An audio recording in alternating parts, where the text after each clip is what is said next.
On peut dire que la ville peut être un instrument pour le développement tant nécessaire compte tenu de la forte augmentation qui n'a pas de précédent dans l'histoire de la population africaine, augmentation de la population qui peut constituer un énorme avantage, une grande opportunité.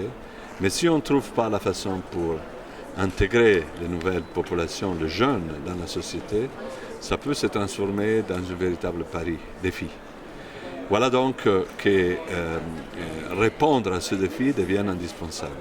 Or, les ressources naturelles, une meilleure exploitation des ressources naturelles peut aider.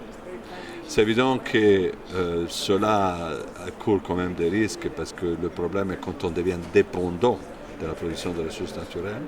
Et en tout cas, figure, ça ne suffira pas à absorber les jeunes. Donc, on peut penser que l'Afrique peut se connecter à des chaînes globales de valeur. Oui, ça peut aider, mais on est encore au début. Et donc là aussi, un chemin à entreprendre, mais pas suffisant.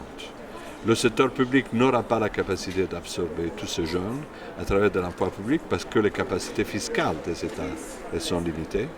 Donc il faudra regarder surtout à l'économie endogène, nationale et locale. C'est pour ça que nous, on concentre nos efforts l'année passée et cette année sur le développement rural et sur le développement urbain. Or, on voit qu'en Afrique, l'urbanisation augmente. Ça se fait de façon bien plus rapide que dans les pays OCDE. Mais toutefois, c'est souvent une urbanisation sans transformation de l'économie. Donc, en beaucoup de cas, on a le transfert des pauvres des zones rurales aux zones urbaines. Et cela amène à la constitution des slums, qui est encore et du sprawl urbain, qui, au lieu de résoudre des problèmes, peut créer l'addition de problèmes, plus de problèmes. Voilà donc la complexité de la situation. Une opportunité, mais il faut des politiques publiques, et ce sera les politiques publiques et les stratégies publiques qui feront la différence. Mais avant tout, il faut s'occuper effectivement du renforcement de l'économie locale. Cela demande des politiques régionales. L'Afrique avait des politiques régionales intégrées pour les zones rurales ou pour les zones urbaines dans les années 60-70. Elles ont été largement démantelées.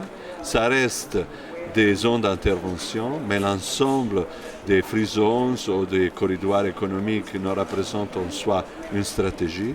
Donc le problème est comment construire des stratégies pour le développement régional et pour le développement urbain.